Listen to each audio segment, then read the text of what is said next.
Boa noite, irmãos, graça e paz, amém?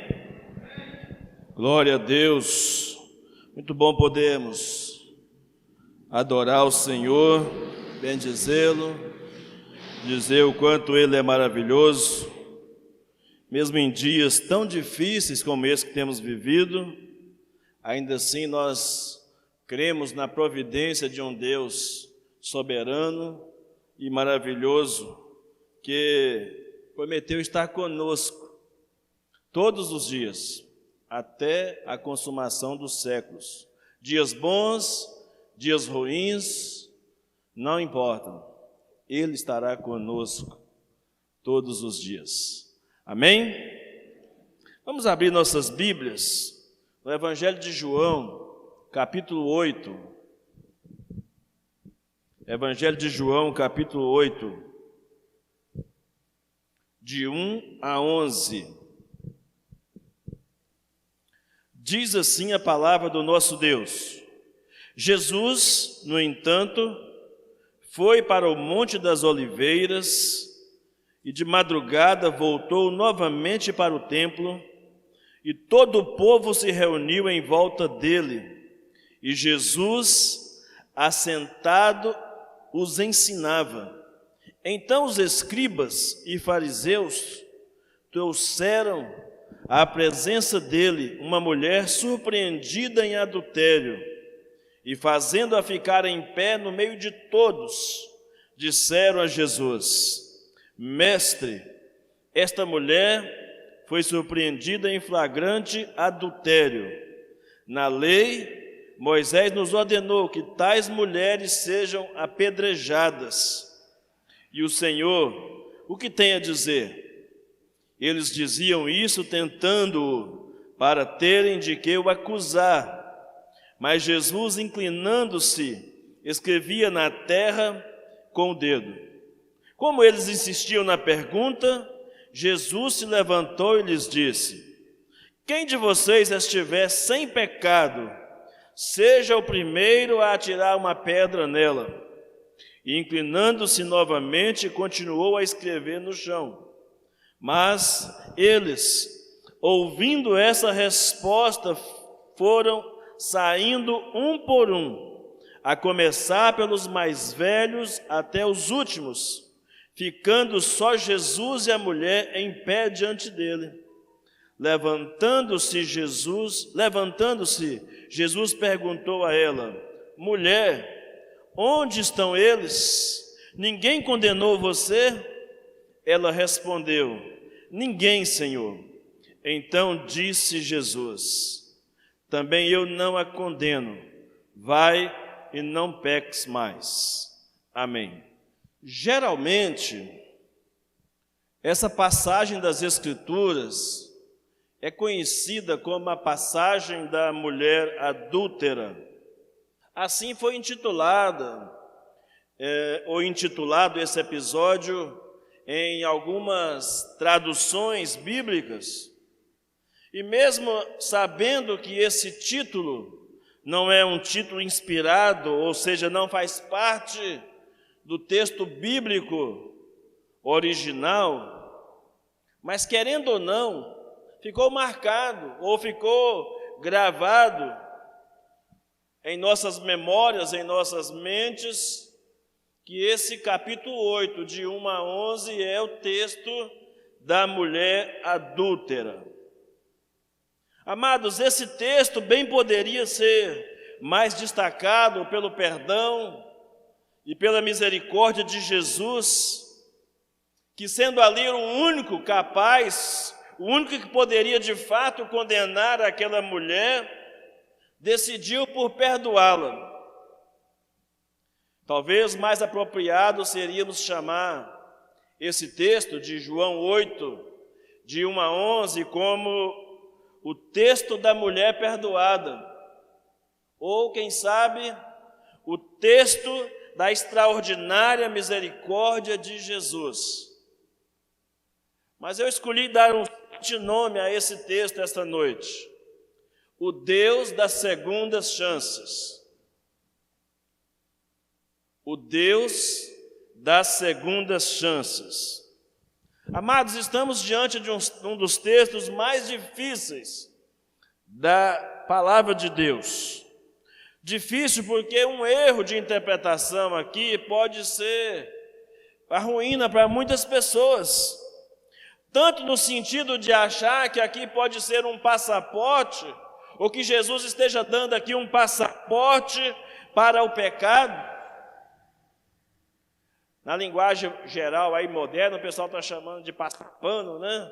Como se Jesus estivesse passando a mão na cabeça, ou pondo panos quentes em cima do pecado daquela mulher. Ou pode ser também um motivo para cair no extremismo de uma doutrina de impecabilidade, baseado principalmente no versículo de número 11 do texto lido.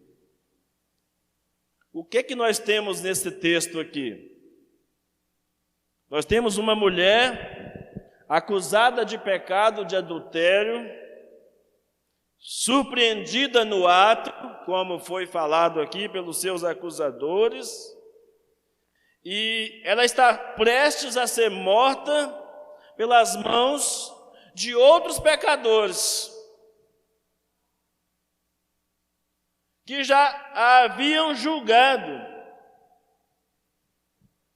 Estava agora apenas tomando um parecer de Jesus, com o intuito também de condenar a Jesus, através desse episódio. Aquela mulher também está ali, já esmagada pela sua própria consciência. Então é um quadro assim muito terrível, muito drástico, todo aquele acontecimento. E esses doutores da lei e religiosos estavam ali exatamente para encontrar um meio de acusar a Jesus, de levá-lo à morte, à condenação, ao julgamento. Não havia nenhum interesse por parte deles em defender a lei. O que menos eles estavam preocupados ali era com a lei. Afinal, a lei dizia que tanto o adúltero quanto a adúltera deveriam ser apedrejados. E eles estavam ali trazendo diante de Jesus apenas a mulher. Havia deixado escapar o homem. Certamente com segundas intenções. Talvez entre os acusadores estivesse até o próprio marido da mulher. E eles vêm a Jesus sem nenhum interesse em cumprir a lei. Eles vêm até Jesus ali, mas não tem nenhum interesse na absolvição da mulher. Não era um ato de generosidade da parte deles, como se eles imaginassem, de repente, Jesus não é o perdoador, Jesus não é o salvador, vamos levar essa mulher até Jesus. Certamente a lei manda condená-la, apedrejá-la, e ele vai mandar perdoá-la. Eles não foram lá com essa intenção diante de Jesus. Então, a Bíblia diz aqui no começo do capítulo 8, que Jesus, quando todos foram para a sua casa, que é o final do capítulo 7, Jesus fez diferente, ele foi para o Monte das Oliveiras para orar, e ficou ali até de madrugada, e depois, na mesma madrugada, voltou ao templo, e quando ele volta ao templo, as pessoas se reúnem a ele, e ele começa a ensinar. Certamente esses homens não foram ali para aprender nada de Jesus. E olhem que dificuldade eles criaram para Jesus. Eles trazem uma mulher, como eles mesmos disseram, surpreendida em adultério, dizendo a Jesus: olha aqui, pegamos essa mulher em adultério, a lei manda apedrejá-la, e o Senhor? O que o Senhor diz a respeito disso? que passou pela cabeça deles provavelmente? Se Jesus perdoasse e absolvesse aquela mulher, eles iriam condená-lo de estar quebrando a lei de Moisés. Lá em Levítico capítulo 20, versículo 10, Deuteronômio capítulo 22, de 22 a 24, a lei dizia, ou diz, que os flagrantes de adultério deveriam ser punidos com apedrejamento, fora da cidade, fora dos portões da cidade, para que servisse de exemplo para os outros, para que a justiça fosse cumprida. Mas se de repente Jesus perdoasse aquela mulher, também poderia ser acusado de estar induzindo as pessoas ao adultério. Por outro lado, eles queriam também arrumar algum motivo para condenar Jesus, ou para jogar Jesus, porque se ele condenasse aquela mulher à morte, sendo Jesus judeu, ele não poderia fazê-lo, porque os romanos haviam tirado dos judeus toda a prerrogativa de julgamento e de punições capitais. Então Jesus seria condenado por usurpar os direitos do imperador romano. Tentaram isso outras vezes contra Jesus, tentar jogar Jesus contra as autoridades romanas. Um outro episódio muito conhecido foi quando pegaram Jesus, levaram uma moeda até Jesus e perguntaram se era lícito pagar impostos ao imperador. Quando Jesus responde perguntando: de quem que é essa face aqui na moeda? É de César. E Jesus deu aquela frase célebre, né? Dai a César o que é de César e a Deus o que é de Deus. De qualquer jeito que Jesus respondesse, de outra forma além dessa, ele estaria indo contra a lei de Moisés ou contra a lei romana. Mas com essa resposta, eles não tinham com que ir contra Jesus.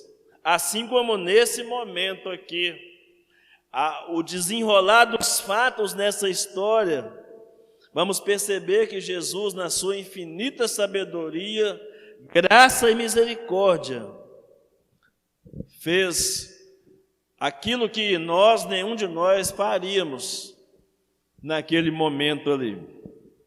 Bom, dito essas coisas, a primeira coisa que tem que se lembrar é o seguinte: o fato aconteceu. Isso aqui não é uma ilusão, não é uma fábula. Isso aqui aconteceu de fato. Os escribas e fariseus pegaram a mulher, acusaram após ser surpreendida em adultério. A mulher em nenhum momento contestou, nem tampouco Jesus negou que a mulher tivesse cometido pecado. Quando ele diz aquele que não tem pecado, ele está dizendo, ela pecou, mas será que tem alguém aqui que não pecou também? Então ele admite o pecado da mulher. E ela, por ter sido surpreendida pelo adultério, ela cometeu um pecado que tinha como castigo a morte por apedrejamento, de acordo com a lei de Moisés. Mas, na verdade, aquela mulher, no tribunal da sua própria consciência, já se sentia condenada. Ela não disse que era mentira dos acusadores. Não, ela não disse. Ela não deu uma de vítima. Ela não disse para Jesus, não, fizeram uma armação aí contra mim, armaram um flagrante para mim aí, por isso que eu estou nessa situação embaraçosa aqui. Na verdade, não era para ter acontecido, ou não fui eu que procurei a situação, mas bolaram um esquema contra mim, uma conspiração contra mim. Ela não falou nada, absolutamente nada. Ela não inventou nenhuma desculpa para salvar a sua pele, que é muito comum a nós, mortais, né? Quando estamos diante de alguma enrascada, diante de alguma encruzilhada, queremos encontrar alguma desculpa para tapar o nosso erro, o nosso pecado. Mas aquela mulher não. Ela estava ali, já tinha assimilado a condenação que deveria receber pelo seu pecado, certamente já arrependida, mas sabia que a lei mandava matá-la. Ela não tinha como se defender, a sua própria consciência a acusava. Ela simplesmente, irmãos, não se defende. É incrível como essa história é reveladora para nós.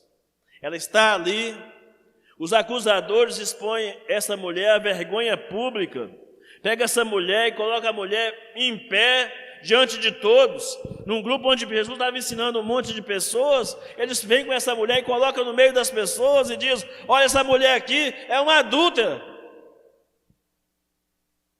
Imagina a reação do grupo, todos os olhares agora ali sendo direcionados para aquela mulher. Ela era incapaz de encarar o auditório, de olhar para o próprio Jesus. Que situação dramática naquele momento ali.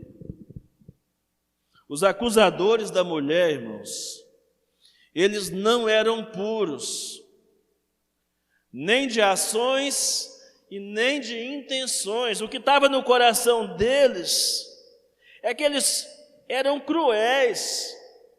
Eles tinham uma predisposição no coração de não perdoar, de condenar aquela mulher. Eles eram incapazes de perdoar. E a gente vê muita gente nos dias de hoje como aqueles fariseus e doutores da lei, muito apressado em julgar as pessoas, muito apressado em condenar, agindo só com a paixão, só com a emoção, ou quem sabe, em nome da razão, como um defensor, um guardião da lei, como eles tentavam passar a ideia. Mas o motivo deles não era amor a Deus, o motivo deles não era paixão por pureza e santidade. O motivo que trouxe eles ali diante de Jesus não era zelo pela justiça e nem indignação por causa do pecado. Eles simplesmente queriam colocar Jesus à prova, diz o texto que nós lemos. Mesmo que isso resultasse na condenação da mulher, eles simplesmente queriam colocar Jesus à prova. Eles usavam a autoridade que eles tinham para condenar e não para restaurar as pessoas. Não estavam nem aí para aquela mulher, não estavam preocupados com a reputação que ela tinha manchado, mas eles queriam manchá-la ainda mais. Ela era simplesmente uma peça em um jogo de xadrez que eles estavam tentando jogar contra Jesus para levá-lo à prisão, condenação e morte. Minha abordagem, amados, nesse texto é com base na misericórdia de Jesus. Por isso que dei a esse texto o nome de o Deus das segundas chances. E eu quero apresentar 4 princípios pelos quais eu acredito que o nosso Deus seja o Deus das segundas chances. Em primeiro lugar, Jesus, nesse texto, abriu mão do seu direito e de sua autoridade de condenar aquela mulher. Somente um Deus que dá a segunda chance, ou que dá oportunidades, pode abrir mão do seu direito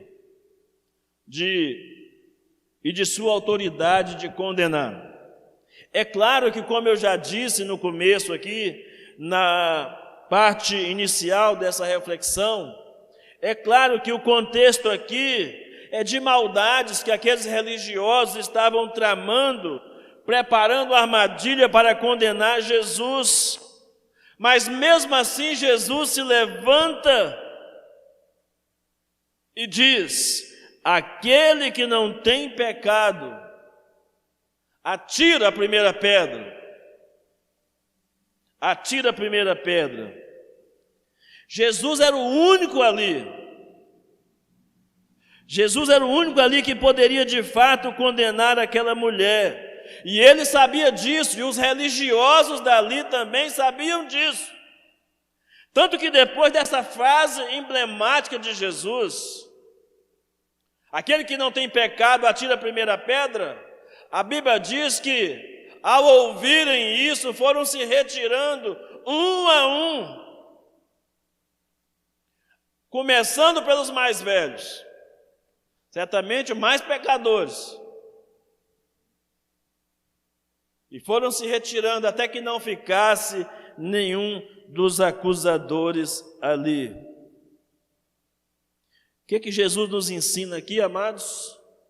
Jesus deixa claro que só quem está livre do pecado tem o direito de exercer juízo sobre as falhas das pessoas. Só quem está livre do pecado tem direito de exercer juízo sobre as falhas das pessoas. E Jesus já havia ensinado isso antes. No Sermão da Montanha, lá em Mateus capítulo 7, de 1 a 5, Jesus ensinou que não deveríamos julgar para não sermos julgados. Ou seja, deveríamos julgar, mas de julgarmos conscientemente que seríamos medidos ou julgados da mesma forma que julgarmos as pessoas.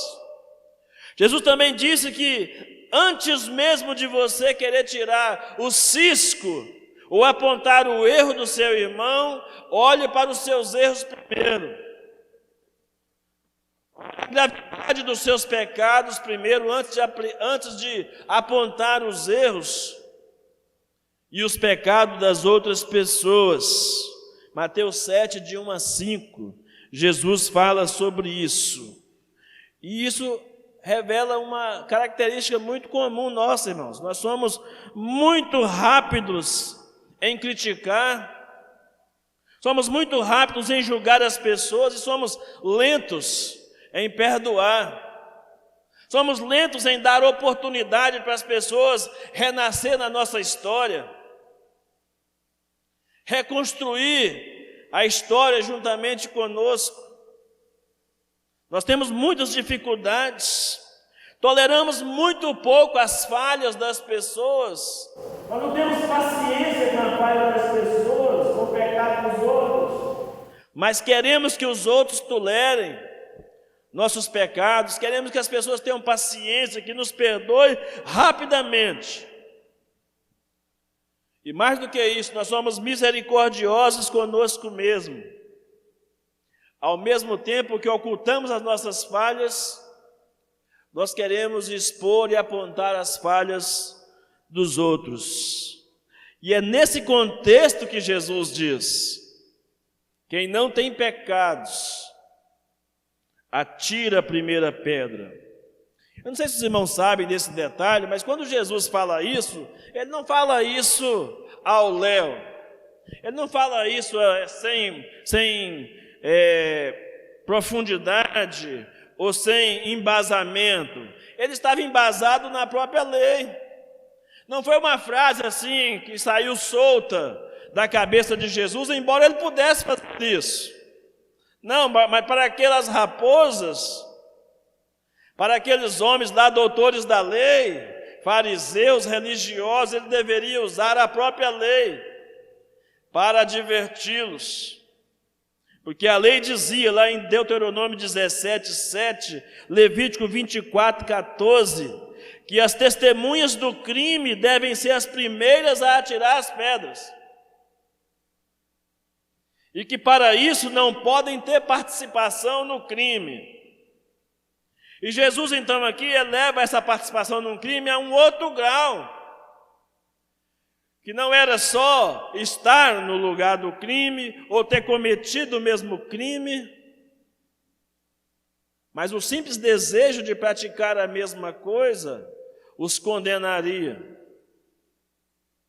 Os condenariam, com certeza. Em outras palavras, Jesus disse: quem quer condenar, em primeiro lugar, tem que ser inocente. Não pode ter pecado para apontar o pecado do outro. E eu aprendo aqui então, irmãos, que ao apressar em julgar qualquer pessoa, se você se apressa em julgar qualquer pessoa, você se coloca numa posição de superioridade a Jesus, que era o único que poderia fazer, naquele momento, a condenação devida daquela mulher. Mas tem outra coisa muito séria para se dizer aqui. Se você tem sido vítima de algum tipo de acusação, ou do diabo, ou de alguma pessoa, na sua própria consciência, ainda que essa acusação seja justa, como a acusação dessa mulher é uma acusação justa, ela de fato havia cometido um pecado. Eu quero te dizer, amado, nessa noite, que não importa qual tipo de pecado que você tenha cometido, há esperança para você em Jesus. Há esperança para você, para que você nesta noite aproprie-se do perdão, da graça, da misericórdia de Jesus sobre a sua vida. Eu creio do fundo do meu coração, meus irmãos, eu sou um ferrenho defensor dessa verdade, que não existe ninguém, absolutamente ninguém nessa vida que seja pecador demais, que não possa ser alcançado pela graça de Jesus. O seu pecado pode te alcançar em qualquer lugar, mas a graça de Jesus pode te resgatar também em qualquer lugar, aonde quer que você for. É Ele que toma a iniciativa pelo seu resgate.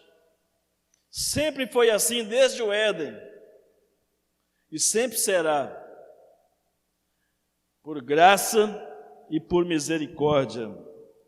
A segunda coisa que eu aprendo aqui desse Deus de segundas chances, que Ele não somente abriu mão de um direito e uma autoridade que lhe era própria de condenar, mas Ele também, por outro lado, não expôs publicamente o pecado dos acusadores. Olha que interessante, Jesus não expõe publicamente o pecado dos acusadores. Eu estava meditando nesse texto, eu fiquei pensando, irmãos, um pouco sobre isso. Eu posso estar enganado, mas qualquer um de nós naquela situação, se tivéssemos uma informação privilegiada a respeito dos nossos acusadores, do caráter dos nossos acusadores, qualquer um de nós não perderíamos a oportunidade de nos vingarmos. Não perderíamos a oportunidade de expô-los publicamente, até quem sabe como uma arma de defesa para tentar nos safar da condenação que estava proposta para nós. É como se fosse a famosa delação premiada.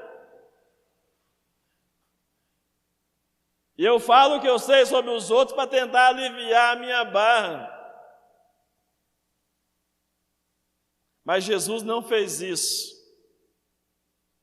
Ele sabia tudo que passava no coração daqueles homens.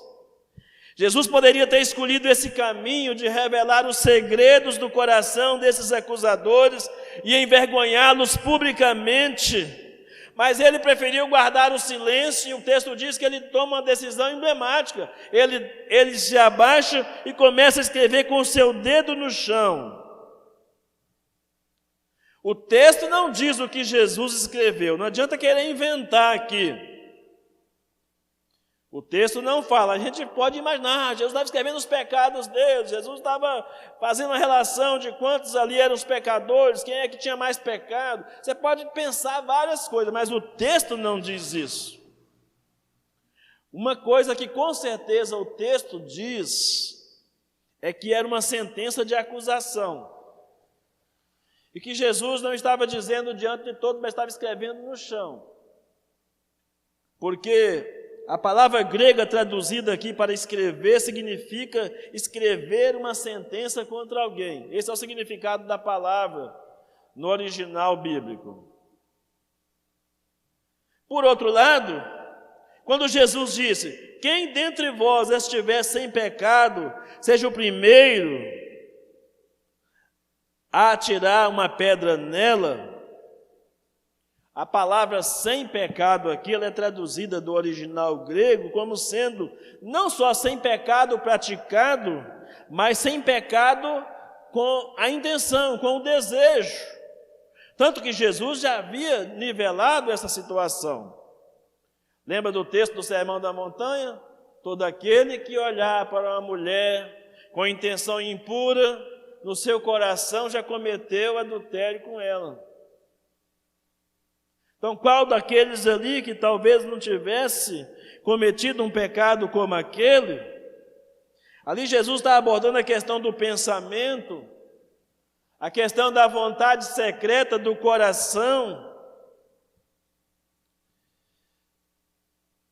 Costuma as pessoas dizer que coração de ser humano é terra que ninguém pisa ou que ninguém vai.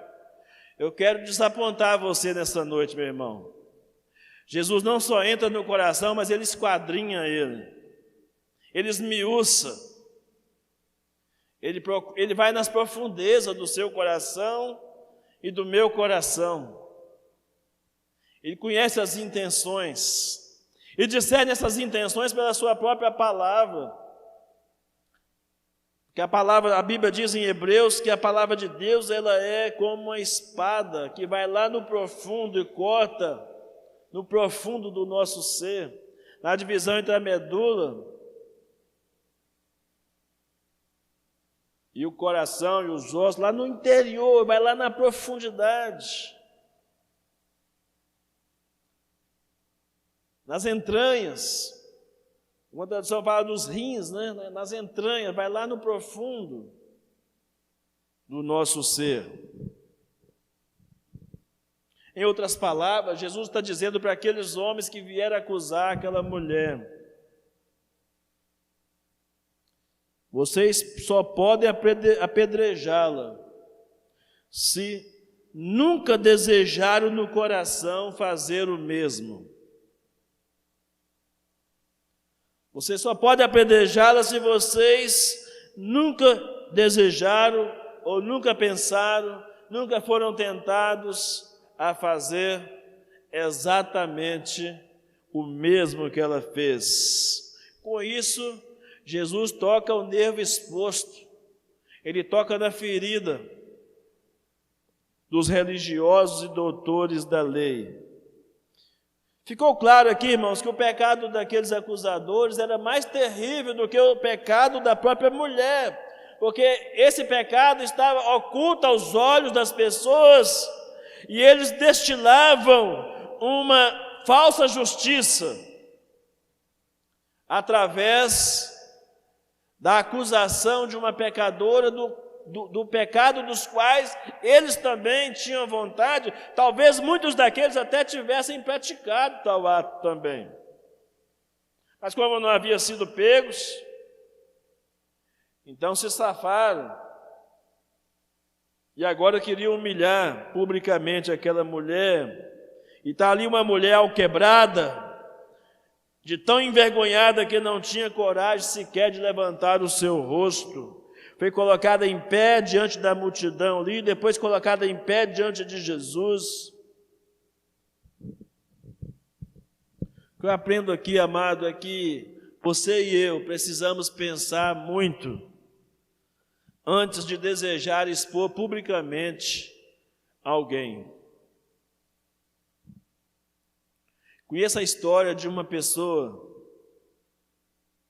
que alguém expôs a pessoa publicamente, queria diminuí-la, queria enfraquecê-la, trouxe perante o grupo. Mas depois que ela fez toda a exposição do pecado daquela pessoa, ou dos erros cometidos por aquela pessoa, a pessoa termina a sua acusação dizendo o seguinte: mas eu já perdoei. Como assim? Como alguém que perdoa é capaz de expor publicamente a outra pessoa? A Bíblia diz que a igreja tem poder para disciplinar, e mesmo assim a igreja pode disciplinar as pessoas que cometem os seus erros dentro de um contexto em que a pessoa não quis reconhecer os seus pecados. Depois de muitas tentativas, no mínimo 3 tentativas, de reconciliação dessa pessoa. E mesmo assim, hoje ainda temos um certo cuidado na hora de fazer a exposição de acusação contra qualquer pessoa. Muito cuidado. Eu quero dizer para você, meu amado, que não se apresse, porque Jesus não tem nenhum prazer em te expor publicamente. Jesus não tem nenhum prazer em expor ninguém publicamente, humilhar as pessoas publicamente, embora ele tenha sido humilhado publicamente por causa dos meus pecados, dos seus pecados, dos nossos pecados, mas ele não tem prazer em humilhar publicamente. E eu descubro isso quando eu penso no terceiro princípio dessa noite. Jesus é um Deus de segundas chances, porque Ele não tem prazer na condenação, e sim na libertação. Em Isaías capítulo 42, versículo 3, há uma palavra profética a respeito de Jesus, confirmada no Evangelho de Mateus, capítulo 12, versículo 20. Aquela profecia de Isaías 42, 3 foi confirmada em Mateus capítulo 12, versículo 20, que diz: Ele não esmagará a cana quebrada, e nem apagará o pavio que fumega. Essa ação é do diabo, irmãos. Quem esmaga a cana que já está quebrada, é o diabo que faz isso. É o diabo que, ao invés de soprar o tição que está fumegando, ou o pavio que está fumegando, ele chega e joga água para acabar de apagar. Isso é a ação de Satanás. Se você é um ladrão de alegria, se você é um desmancha-prazer, se você é um roubador do sonho das pessoas, saiba que Jesus é o mestre da excelência, saiba que Jesus é o mestre da esperança, saiba que Jesus é o mestre da restauração. Que Deus te livre, que Deus me livre também de sermos ladrões de alegria, roubadores de sonho e desmancha prazer das pessoas. Que Deus nos livre desse mal. Não somente de nós praticarmos esse mal contra as pessoas, mas que Deus nos livre também das pessoas cometerem esse mal contra nós. Mas eu quero te dizer, amado, uma palavra de esperança nessa noite, em nome de Jesus, que mesmo que alguém decida fazer o papel do diabo contra você na sua vida, mesmo que alguém esteja disposto a roubar a sua alegria, matar a sua esperança, roubar os seus sonhos, você ainda tem Jesus a quem recorrer, você pode correr para os braços dele, porque a resposta dele será a mesma que ele deu àquela mulher: ninguém te condenou, eu também não te condeno. Cadê os seus acusadores? Ninguém te condenou, nem eu te condeno. Vai e não peques mais. Irmãos, embora saibamos que não podemos em hipótese alguma, falo isto também com todas as convicções da minha alma, não podemos em hipótese alguma ignorar a justiça de Deus e a ira de Deus. Porque a Bíblia diz que aqueles que se recusam a crer, que se recusam a obedecer, João capítulo 3, versículo 36, a Bíblia diz que a ira de Deus permanece sobre ele.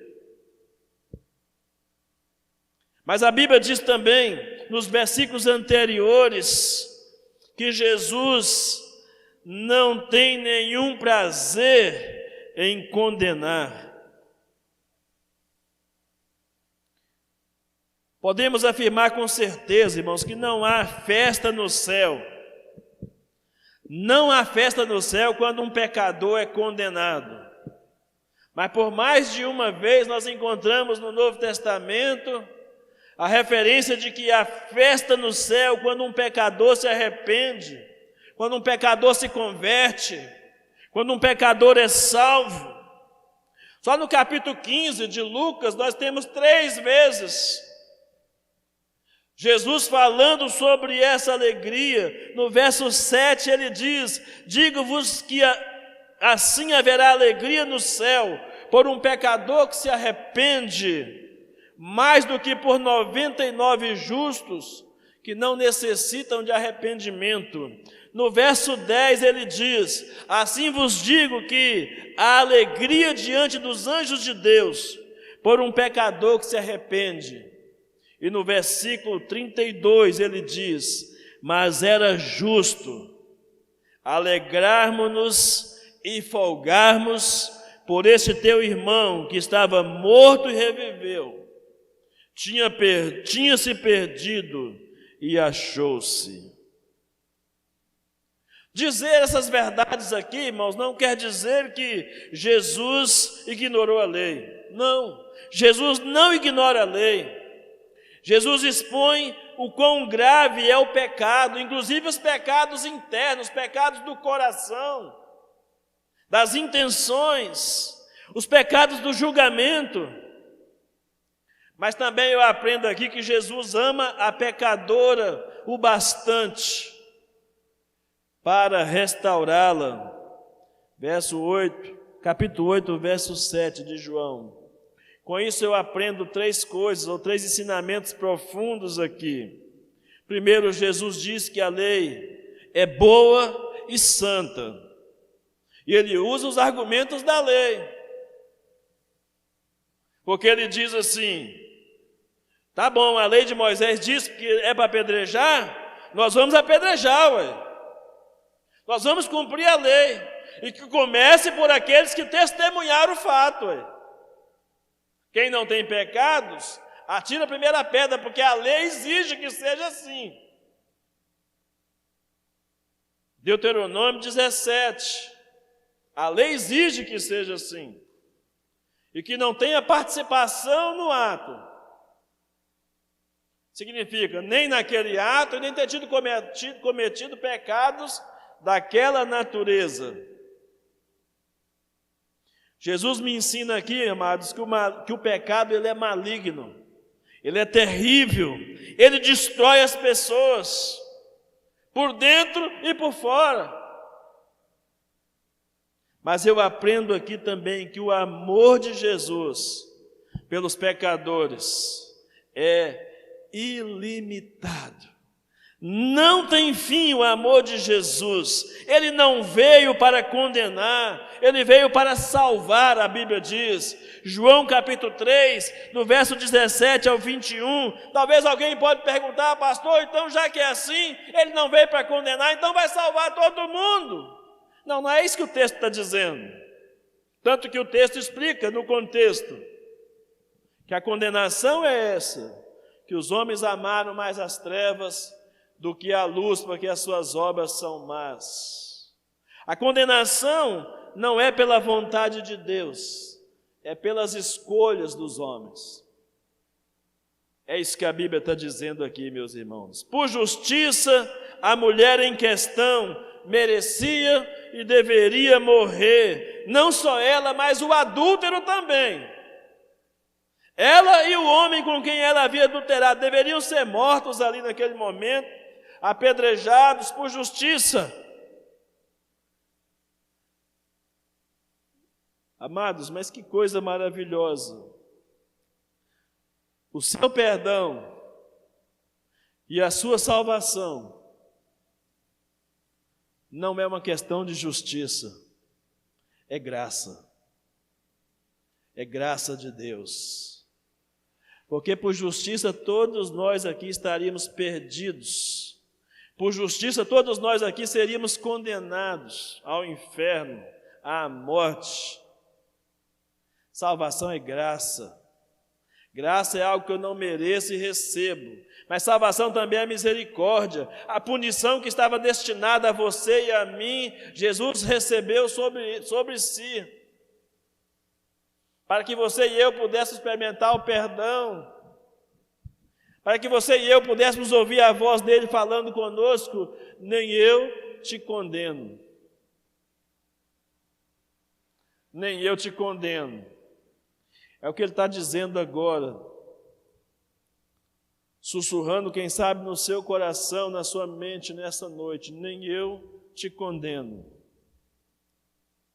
Mas não para por aí. Ele vai terminar dizendo, vai e não peques mais. Amados,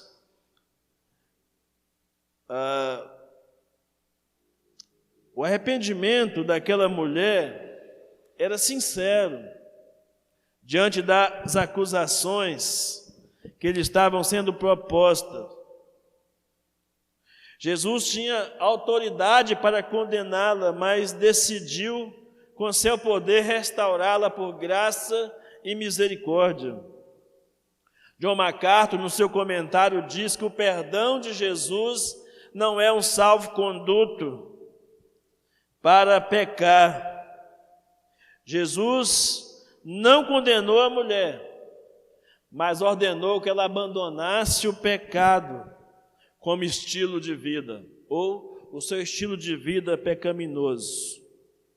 E a quarta e última coisa, o quarto e último princípio, porque eu creio que Jesus é o nosso Deus de segundas chances, é que Ele não somente perdoa, mas Ele também transforma o coração e a vida das pessoas. É impossível alguém ter um encontro com esse Jesus e não ser perdoado e não ter a sua vida transformada, a menos que esse encontro gere rejeição no coração do pecador. Caso contrário, será o dia da sua redenção, o dia da sua salvação. Se tinha uma pessoa ali, volto a afirmar, se tinha uma pessoa ali capaz de julgar e condenar aquela mulher, essa pessoa seria Jesus. Ele reunia todas as condições morais que a lei exigia para que alguém apedrejasse o outro. Mas ele escolheu dar a ela uma segunda chance. Ele escolheu dar a ela uma segunda oportunidade de se arrepender. Mas ao fazer isso, ele não tratou o pecado com leviandade, ele não diminuiu a gravidade do pecado, ele não ignorou os fatos, não despediu a mulher como se nada tivesse acontecido, não. Ele não disse assim, cadê seus acusadores? Uai, não tem não? Então faz de conta que não existiu pecado. Ele não falou isso, não. Ele disse, vai e não peques mais. Não te condeno, não vou te acusar, mas vou te exortar, vou te advertir que esse pecado não se torne um estilo de vida, que esse pecado não se torne um estilo de vida. E aqui que eu termino a minha reflexão dizendo que talvez o verso 11 seja uma das maiores dificuldades de interpretação. O que Jesus queria dizer com esse vai e não peques mais? Sabe, irmãos, eu tenho visto ao longo dos anos, tenho presenciado isso ao longo dos anos, que a interpretação desse texto, principalmente no sentido de impecabilidade, tem sido alvo de muitas frustrações na vida de muitos crentes. E eu posso dizer aqui, amados, sem medo de errar, gente sincera, gente apaixonada por Jesus, gente que ama a igreja, mas que se vê lutando contra um pecado reincidente, lutando contra um pecado resistente, residente, contra vícios, contra paixões carnais, e que cada vez que ele é vacilado, ele vacila, que cai numa situação como essa, mais derrotado, mais afundado está em seus próprios pecados. Muitos que talvez, quem sabe, estão fora das nossas igrejas, que tenha perdido até a esperança de viver uma vida de santidade e pureza, esmagadas pelo peso dessa declaração de Jesus, mal aplicada, mal interpretada pelos pregadores da palavra.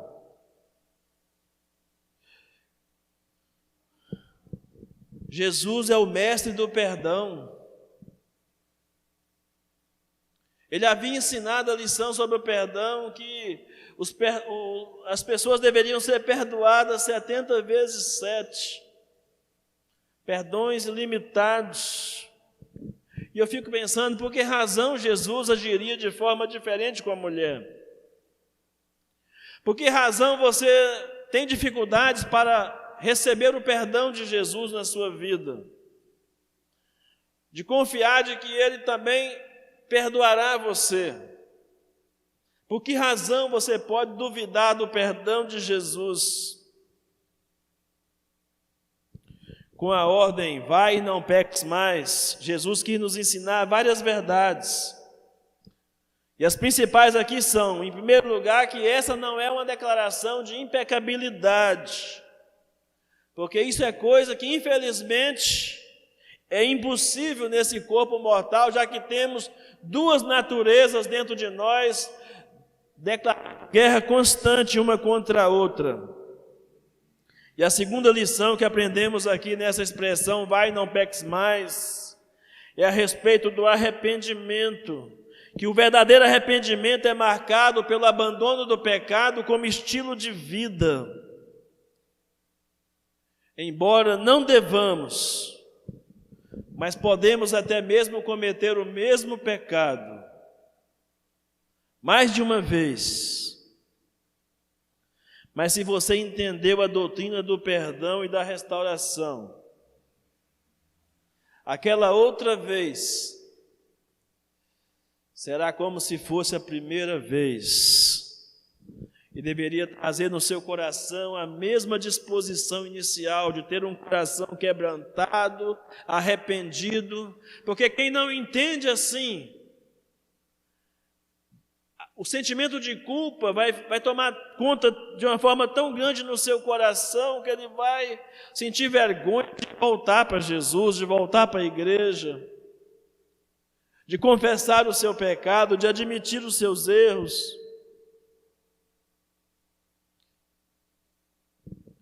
Jesus nos ensina aqui que a natureza do verdadeiro arrependimento não é o arrependimento e um novo arrependimento, e um arrependimento de novo, mas é um arrependimento acompanhado de frutos dignos de arrependimento, a Bíblia diz. Ou seja, o arrependimento tem que trazer consigo os seus frutos, as mudanças, mesmo que você tenha cometido o mesmo pecado uma outra vez, mas a sua experiência deve ser uma nova experiência com Jesus. Alguns conceitos e algumas atitudes já devem ter sido mudadas, como da primeira vez. O texto diz que a mulher foi surpreendida em adultério. Não há indícios aqui de que ela fosse uma adúltera, quanto mais. Ou seja, alguém que fazia do adultério seu estilo de vida, ou que tivesse prazer em viver daquela forma, o que não diminui a gravidade do pecado cometido por ela. Mas a forma como ela reage demonstra que houve um arrependimento sincero no seu coração. Mas nem por isso Jesus deixou de adverti-la: vai e não peques mais. Ou seja, não viva uma vida de adultério como se isso fosse uma vida normal. Envergonhe sempre dos seus pecados. Humilhe sempre na presença de Deus quando você estiver diante dos seus pecados. E os coloque no altar de Deus. E eu quero te dizer, amado, nessa noite que o mesmo deve ser dito a respeito de qualquer pecado. Sem rotulações, porque Jesus questionou aqui, inclusive, as intenções do coração daqueles acusadores. Sem rotulações, pecado é pecado aos olhos de Deus.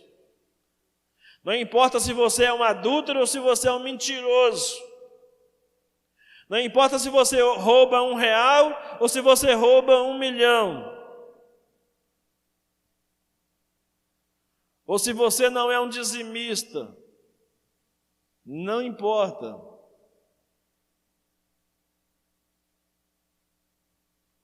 Não importa se você é um mentiroso ou se você é uma pessoa que omite a verdade.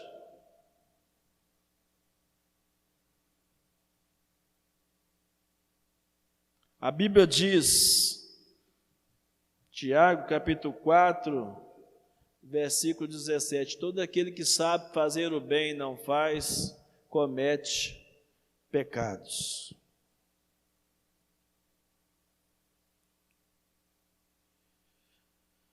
Até os pecados das intenções devem ser abandonados. Mas para isso, conte com a misericórdia de Jesus e com a graça dele sobre a sua vida. Mas seja também graciosa, misericordiosa com os pecados e os erros das outras pessoas também. Eu concluo dizendo: levante os olhos e veja que o perdão divino é mais amplo do que nós geralmente acreditamos. Ele só exige que tenhamos vontade de não optar pelo mal. Pare de olhar para o pecado de outro e formular um juízo de condenação, pois os teus já são demais para você se ocupar do que ocupar com um dos outros. A única diferença é que os teus são invisíveis aos outros e dificilmente você consegue ver com os teus olhos, ao passo que os outros conseguem enxergar os seus pecados também. Por isso que Jesus disse que da medida com que você julga, você vai ser julgado pelas pessoas. Mas se você te colocar no lugar dos outros, se te propões a ajudar para que os outros se levantem e caminhem também.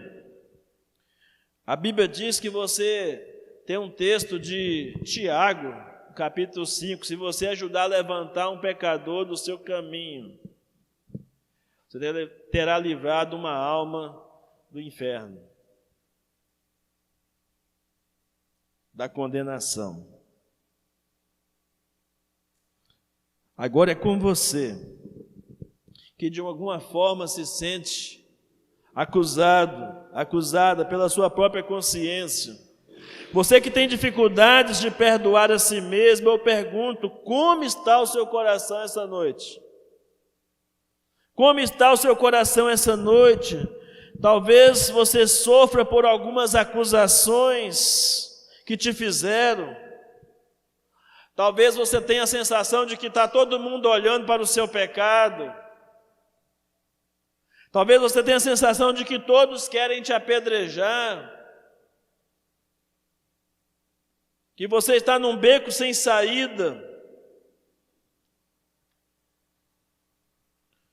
Sabe, irmão, por mais ferido que você esteja essa noite, sabe, irmã, por mais ferida que você esteja esta noite, que esteja ferido o seu coração, saiba que Jesus tem uma palavra para você. Eu não te acuso, eu não te condeno, eu morri justamente pelos seus pecados. E ainda que nesta noite o seu coração esteja em pedaços, não importa. Pegue esses pedaços e entregue a Jesus. Ele é um consertador de corações. Ele quer consertar o seu coração também. Tirar essa mágoa, tirar esse ressentimento, tirar essa dor, tirar esse sentimento de inferioridade, tirar essa angústia, tirar essa vontade de fazer vingança. Ele quer tirar nessa noite esse desejo de ficar acusando os outros, a necessidade de mentir para poder esconder os seus pecados, a necessidade de tentar ocultar os seus pecados. Jesus está nessa noite aqui trabalhando em seu favor. Experimente mais do que o seu perdão, experimente a transformação que Ele oferece e celebre a restauração da sua vida, abandonando o seu estilo de vida pecaminoso. E para isso busque na graça de Cristo e na sua misericórdia a força para viver em santidade. E te digo mais essa noite, e se você cair de novo, levante e ande em nome de Jesus.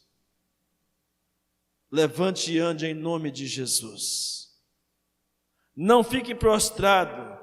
Não deixe que o pecado, não deixe que a culpa, não deixe que Satanás, não deixe que a sua consciência te aprisione, te paralise e te faça retroceder. Levante e ande, recomece de onde você caiu, em nome de Jesus. Você não precisa voltar ao começo, você precisa começar de onde você parou e dar continuidade, dar sequência à sua caminhada de fé e de vitória, porque sempre haverá graça suficiente para te sustentar no seu recomeço. Tem alguém aqui essa noite que precisa experimentar o perdão de Jesus? Tem alguém nesta noite se sentindo acusado de alguma coisa pela sua própria consciência ou por alguém? Tem alguém nessa noite que ainda não conseguiu se perdoar ou aceitar o perdão de Jesus? Eu quero pedir que a igreja esteja com os seus olhos fechados nesse momento. Eu quero pedir que você abaixe a sua cabeça e agora coloque o seu coração diante de Deus essa noite.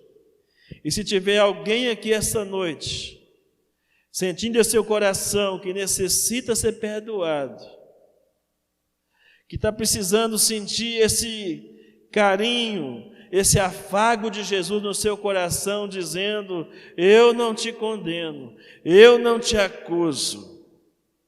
Eu quero orar por você nessa noite. Eu quero te abençoar nessa noite em nome de Jesus. E quero dizer para você, vai e não peques mais, não como uma declaração de impecabilidade, mas com uma certeza de que se você decidir andar em santidade e na verdade, a graça de Jesus te sustentará. Senhor nosso Deus e nosso Pai,